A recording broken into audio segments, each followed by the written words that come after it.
Hello friends, आप देख रहे हैं आपका चैनल शेयर बाजार विद आयुष। और दोस्तों, बात करेंगे इस वीडियो में अर्बन कंपनी आईपीओ के लिस्टिंग डे स्ट्रैटेजी के बारे में। किस तरह की लिस्टिंग देखने को मिल सकती है इस आईपीओ की, इसके बारे में इस वीडियो में हम समझेंगे। ये जानेंगे कि कहाँ पे अनुमान है, कुछ इंपॉर्टेंट बातें भी करेंगे कंपनी के बारे में। अगर आपको आपका व्यू बनाना है एक लॉन्ग टर्म के पर्सपेक्टिव से, तो वो भी बहुत इंपॉर्टेंट रहेगा। तो वीडियो को देखना पूरा ज़रूर, लेकिन उससे पहले पहली बार अगर अपने चैनल को विजिट किया है तो ज़रूर सब्सक्राइब आप लोग कर लीजिएगा।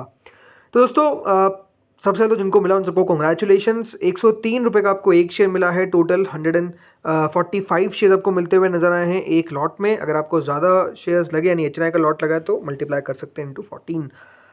अब जब भी देखिए कोई आईपीओ आता है तो पहले हम ये देखते हैं कि कंपनी वो आईपीओ किस प्रकार का लेकर आई। मतलब फ्रेश इशू था, ओएफएस था, या दोनों का कॉम्बिनेशन था। तो ये आईपीओ दोस्तों दोनों का कॉम्बिनेशन था, कुल मिलाकर 1900 करोड़ का, जिसमें 472 करोड़ का था फ्रेश इशू, तो बाकी का 1428 करोड़ का ओएफएस। अब बड़ी बात क्या है, देखिए जब भी कंपनी अपना आईपीओ लेकर आती है और एक बड़ा पोर्शन ओएफएस रहता है, तो थोड़ा सा दोस्तों आप कह सकते हैं नेगेटिव मान जाता है। क्यों? ओएफएस का मतलब ये है कि दोस्तों कंपनी को पैसे की ज़रूरत नहीं है, राइट? कंपनी को पैसा नहीं चाहिए। लेकिन अगर यहाँ पर कंपनी थोड़ा पैसा ले भी रही है फ्रेश इशू के जरिए और बड़ा पोर्शन ओएफएस का है, तो ये साफ दिखता है कि कंपनी को उतने पैसे की ज़रूरत नहीं है। तो हो सकता है कि कंपनी जो वैल्यूएशन है वो थोड़ी सी हाई रखे, राइट? ओएफएस को नेगेटिव इसलिए तो लिया जाता है कि थोड़ी सी वैल्यूएशन हाई रहे। हर बार ओएफएस नेगेटिव हो ऐसा भी नहीं है, बट एज अ अगर आप देखेंगे होल, राइट, कि थोड़ा सा नेगेटिव क्यों देखते हैं ओएफएस को, फ्रेश इशू को देखते कि नहीं अच्छी बात है फ्रेश इशू लेकर आ रही है, इस मतलब एक कंपनी को पैसों की ज़रूरत है। और अगर कंपनी को ज़रूरत है तो कंपनी सही वैल्यूएशन पे लेकर आएगी, अदरवाइज कंपनी को पैसा नहीं मिलेगा। तो ये पॉइंट हमेशा होता है, ठीक है। अब बात करते हैं दूसरी चीज़ पे, जो सब्सक्रिप्शन है। तो सब्सक्रिप्शन क्यूआईबी कैटेगरी करीबन 147 टाइम्स इस आईपीओ को सब्सक्राइब करती है। मतलब 83,000 करोड़ रुपीस जो है वो हमको क्यूआईबी के आते हुए दिखे, लगभग 84,000 करोड़ आप कह सकते हैं। तो क्यूआईबी की तरफ से दमदार तरीके से इस आईपीओ में पैसा लगाया गया। एचएनआई कैटेगरी ने 77.82 टाइम्स, दमदार पैसा 22,148 करोड़। रिटेल 41.49 टाइम्स, शानदार पैसा 7,870 crore. Employ 42 times, 106 crore. And total मिलाकर 109 गुना, यानी 1,14,000 करोड़। यानी ओवरऑल जो रिस्पॉन्स आपको देखने को मिला है कंपनी को, ओवरऑल वो दमदार था। 1,14,000 करोड़ रुपए आते हुए दिखे। तो सब्सक्रिप्शन का बॉक्स तो कंपनी बहुत अच्छे से टिक करती है, बिकॉज दमदार पैसा आया। अब आते हैं तीसरी चीज़ पे, जो है दोस्तों कंपनी के फाइनेंशियल्स। अगर आप कंपनी के नंबर्स को देखेंगे, FY23 में 726 करोड़ का रेवेन्यू था।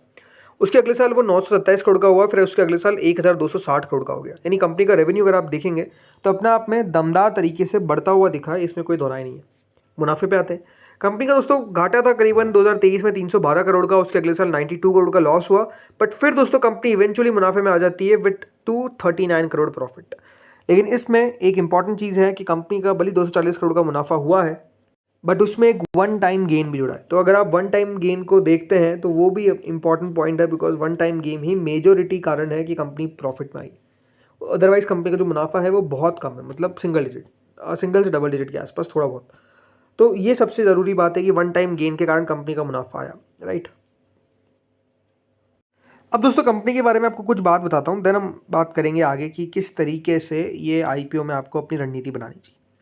सो देखिए, सबसे बड़ी बात तो ये कैसी कंपनी, अर्बन कंपनी, याद रखिएगा, पूरी ऑनलाइन मार्केट प्लेस है जहाँ पे आपको क्वालिटी ड्रिवन सर्विसेज और सॉल्यूशंस मिलते हैं। और ये किस जगह पे, मतलब किसके कारण, कौन कौन सी चीज़ें आप करवा सकते हैं? मेजरली होम और ब्यूटी कैटेगरीज, याद रखिएगा ये चीज़ें हैं। कंपनी के दोस्तों 4 बिजनेस वर्टिकल्स है। पहला तो है कंज्यूमर बिजनेस भारत का, दूसरा है नेटिव जिसमें कंपनी वाटर प्यूरिफायर और इलेक्ट्रॉनिक डोर लॉक्स ये सब सही करती है। तीसरा कंपनी का इंटरनेशनल ऑपरेशन है, जहाँ पर कंपनी सर्विसेज ऑफर करती है, मेजरली दोस्तों UAE, Singapore, south Africa, right, माफी, साउथ अफ्रीका नहीं, सऊदी अरेबिया, राइट। तो यहाँ पे कंपनी आपको मिल जाती है। इसके अलावा इंस्टा हेल्प, याद रखिएगा, कंपनी का चौथा प्लेटफॉर्म है जहाँ पे company on demand home help assistance करती है। और एक क्विक कॉमर्स टाइप का ये सेगमेंट है, राइट। तो वहाँ पे कंपनी का चौथा वर्टिकल आता है। कंपनी का दोस्तों भी करेंटली जो बिजनेस है वो याद रखिएगा 47 इंडियन सिटीज़ में है और 4 ओवरसीज सिटीज़ में है, मतलब फॉरेन कंट्रीज़। कंपनी के ओवरऑल अभी दोस्तों 14 मिलियन कस्टमर्स आपको देखने को मिल जाते हैं। और ऐसा नहीं है कस्टमर्स का मतलब है 14 मिलियन का मतलब ये सारे आपको यूनिक कस्टमर्स देखने को मिलते हैं, ऐसा नहीं कि कोई एक है। इसके अलावा दोस्तों कंपनी अगर आप देखेंगे तो ये बात ध्यान रखिए, इस पूरे सेगमेंट के अंदर one of the first mover advantage उनको मिलता है, क्योंकि पहली कंपनीज थे, पायनियर थे इस पूरे सेगमेंट के। और अभी भी दोस्तों लीडर है in the organise home services और ब्यूटी सर्विसेज सेगमेंट पे। इसके अलावा दोस्तों कंपनी ने साफ कहा है कि वो और भी जगह एंटर होने का सोच रही है, जिसमें कंपनी कह रही है कि देखिए कंपनी इनोवेटिव प्रोडक्ट्स और सर्विसेज, ताकि कंपनी अपनी ग्रोथ को बढ़ा सके, जिसमें कंपनी नए प्रोडक्ट्स जैसे नेटिव ब्रांड, इंस्टा हेल्प और नई सर्विसेज ऐड करती हुई दिखेगी। देखिए अर्बन कंपनी जो है वो अपने आप में साफ दिखता है कि किस तरीके से जो मॉडर्न लाइफस्टाइल है, राइट, अगर आपको घर पे कोई नीड चाहिए वो भी जल्द से जल्द चाहिए, उसमें प्रीमियमाइजेशन होना चाहिए, ये सब चीज़ें जो है वो याद रखिएगा अर्बन कंपनी पूरा करती हुई नजर आती है। ये अपने आप में कंपनी का एक बहुत पॉजिटिव पॉइंट है। बट हमेशा एक बात ध्यान रखिए, बिजनेस है तो रिस्क भी होंगे, प्लस है तो माइनस भी होंगे। प्लस के बाद माइनस पे बात करते हैं। देखिए इंस्टा हेल्प की मैंने बात करी अभी, याद रखिएगा इंस्टा हेल्प अभी जो सेगमेंट काम कर रहा है, राइट, जो क्विक कॉमर्स की मैं बात कर रहा हूँ, ये भी शुरुआती दौर है इसका। तो होगा क्या कि इसमें कंपनी को अभी लॉसेस होते हुए देखने को मिलेंगे। जो कंपनी की एक प्रॉफिटेबिलिटी की राह थी, जैसा अभी आपको ने बताया कि कंपनी का याद रखिएगा वाली 240 करोड़ के आसपास का मुनाफा था, बट उसमें लगभग आप कह सकते हैं वन टाइम गेन को अगर मैं हटा देता हूँ तो मुनाफा 27-28 करोड़ के आसपास का था। बट वो भी क्या मेंटेन रख पाएगी, मुश्किल लगता है। रीज़न क्या है, बिकॉज दोस्तों कंपनी का अभी भी याद रखिएगा ये जो इंस्टा हेल्प है, इससे बिजनेस में अभी भी ग्रोथ हो सकती है रेवेन्यू वाइज, बट प्रॉफिटेबिलिटी में दिक्कत आएगी। तो इससे कंपनी के आपको मुनाफा कम होता हुआ दिखेगा, ये बात क्लियर है। तो हो सकता है वापस कंपनी आपको घाटे में दिख जाए। दूसरा क्या है कि कंपनी लगातार दोस्तों एक बात अब नोटिस करेंगे कि डाइल्यूशन पे डाइल्यूशन करती जा रही है। इतना डाइल्यूशन भी अच्छा नहीं है जब कंपनी को ज़रूरत नहीं है, राइट। जैसे कि इस बार भी कहा गया कि कंपनी के पास पैसा पड़ा हुआ है ऑलरेडी, उसके बावजूद भी कंपनी को फ्रेश इशू लेकर आने की जरूरत क्या थी। अगर आपको नहीं चाहिए पैसा तो सिर्फ ओएफएस लेकर आ जाइए, बट कंपनी को आईपीओ का साइज ठीक ठाक रखना था, इसलिए कंपनी फ्रेश इशू लेकर आई, जिसका कोई मतलब नहीं है। तो वो आई थिंक कंपनी को देखना चाहिए कि इतना डाइल्यूशन नहीं होना चाहिए, राइट। इसके अलावा याद रखिएगा जो कंपनी पैसे लाई है, इसमें से मेजरली कंपनी बताया कि 190 करोड़ तो कंपनी खर्च करेगी नए टेक्नोलॉजी डेवलपमेंट और क्लाउड इंफ्रास्ट्रक्चर पे, 90 करोड़ के आसपास मार्केटिंग पे पैसा खर्च करेगी, 75 करोड़ लीज पेमेंट्स इन सबको ऑफ दे देगी, और बाकी 117 करोड़ रुपए कंपनी जनरल कॉर्पोरेट पर्पज पर खर्च करेगी। तो फिर आपको समझ में आ चुका होगा कि मोटा मोटा कंपनी के बारे में बात किया, राइट, जिनको व्यू बनाना है लॉन्गर टर्म का। तो अब आते हैं कंपनी के मुनाफे, कंपनी के लिस्टिंग के स्ट्रैटेजी पे। से देखिए 103 रुपये का इसका प्राइस में 145 शेयर है आपके पास, 1260 करोड़ का रेवेन्यू है, 240 करोड़ के आसपास का मुनाफा है। 60 की प्राइस ट्रेंडिंग पे कंपनी अपना आईपीओ लेकर आई है, बट सही तरीके से देखा जाए तो 60 की प्राइस ट्रेंडिंग पे आईपीओ है नहीं, उससे महंगा ही। लेकिन मेरे हिसाब से दोस्तों अगर आप कंपनी का व्यू लेकर चलते हैं थोड़ा सा और लॉन्गर टर्म का, तो ये कंपनी बढ़िया करेगी। टाइम देना पड़ेगा। अभी भी मैं ये नहीं कहता कि देखिए अगले एक साल में कंपनी बहुत धमाकेदार काम कर लेगी, नहीं, रेवेन्यू बढ़ सकता है, बट प्रॉफिटेबिलिटी मुश्किल लगती है। लगता ये है कि कंपनी बल्कि और लॉस ही करेगी।